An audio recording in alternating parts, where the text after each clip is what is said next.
everyone কুমৰুকছুদু মোৰ অন্য ভিডিঅ'লৈ আপোনালোক সকলোকে স্বাগতম জনাইছোঁ যেহেতু মই ভিডিঅ' দিব পৰা নাই এইকেইদিন বহুত কষ্ট হৈছে সেইকেইদিন তো মই সদায় ভিডিঅ' দিব পৰা নাই সেইকাৰণে আজি ভিডিঅ'টো বনাওঁ আৰু নাৰ্ছিঙৰ ওপৰতে আজি ভিডিঅ'টো হ'ব আৰু বহু দিনৰ পৰা ইমান বহুত কমেণ্ট আহি আছে মই ৰিপ্লাইও দিব পৰা নাই মানে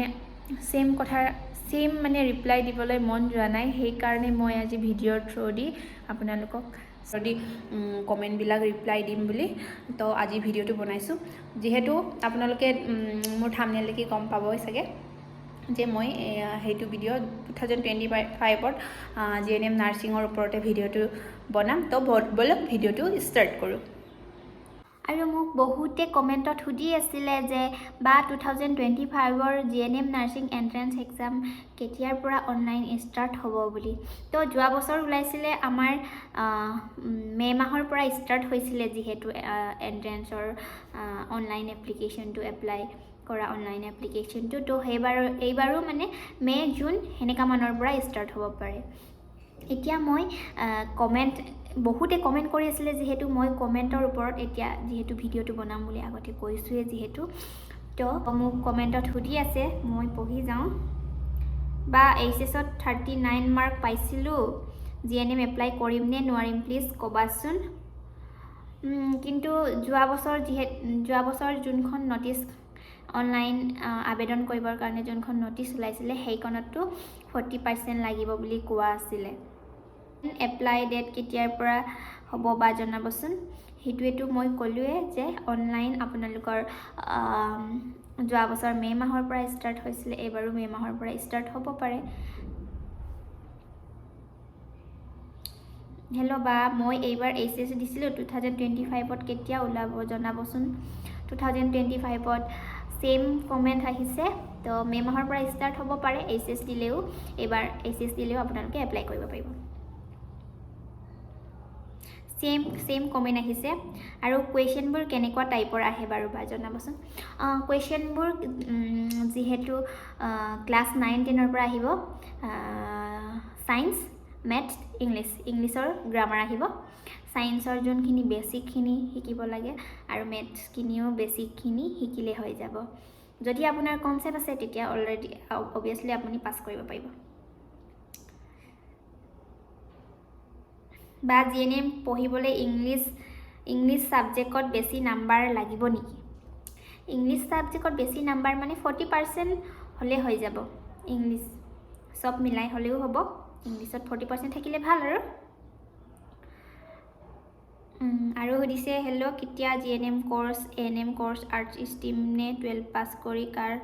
सकता है প্লিজ ৰিপ্লাই মোক সুধি আছিলে যে বা GNM SSLC পাছ কৰাৰ পাছত কৰিব পাৰিব নাই যিহেতু GNM কোৰ্ছটোৰ কাৰণে আপোনালোকৰ মিনিমাম কোৱালিফিকেশ্যন লাগিব 12 পাছ আফটাৰ 12 পাছ আপোনালোকে GNM এপ্লাই কৰিব পাৰিব আৰু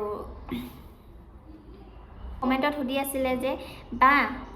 GNM নাৰ্ছিং কৰাৰ পিছত আমি গভৰ্ণমেণ্টত চাকৰি পাম নাই বা নাৰ্ছিং কৰাৰ পিছত আমি লগে চাকৰি পাম নাই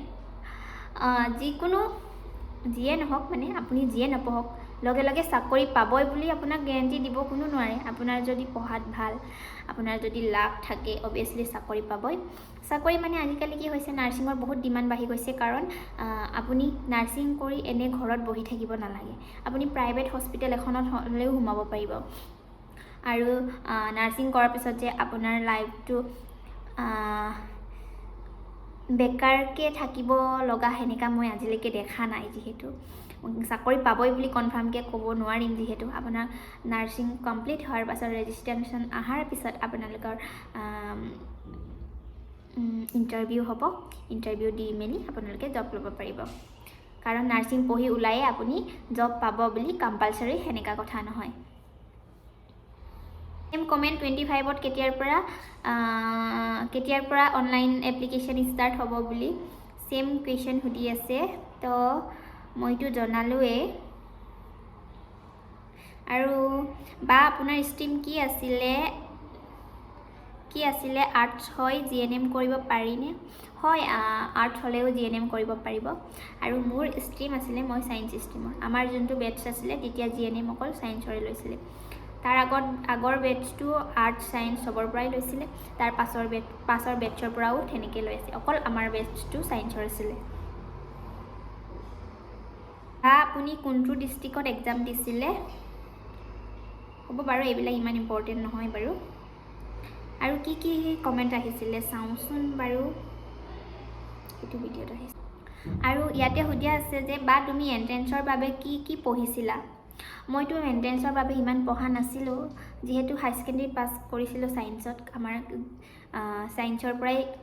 কুৱেশ্যন আহিছিলে সেইখিনি নলেজ দি আৰু ইউটিউবত এনেকুৱা জেনেৰেল ছায়েন্সখিনি যিমানখিনি পাৰোঁ এইবিলাকে চাইছোঁ মই এক্সট্ৰা কিতাপ কিনি পিনি পঢ়া নাই আৰু মোক বহুতে সুধে মানে বা এণ্ট্ৰেন্স এক্সামটো দিবৰ কাৰণে কি বুক পঢ়িব লাগিব বুলি তো মই ভাবোঁ এনেকুৱা এক্সট্ৰা কম্পিটিটিভ বুক কিনাতকৈ আপোনালোকে টেক্সট বুকখন যদি পঢ়ে মানে ছায়েন্স মেথছ মেইন যোনখিনি ক্লাছ 8, 9, 10লৈকে বেছিকখিনি যদি পঢ়ে তেতিয়াহ'লে আপোনালোকে অভিয়াছলি পাছ কৰিব পাৰিব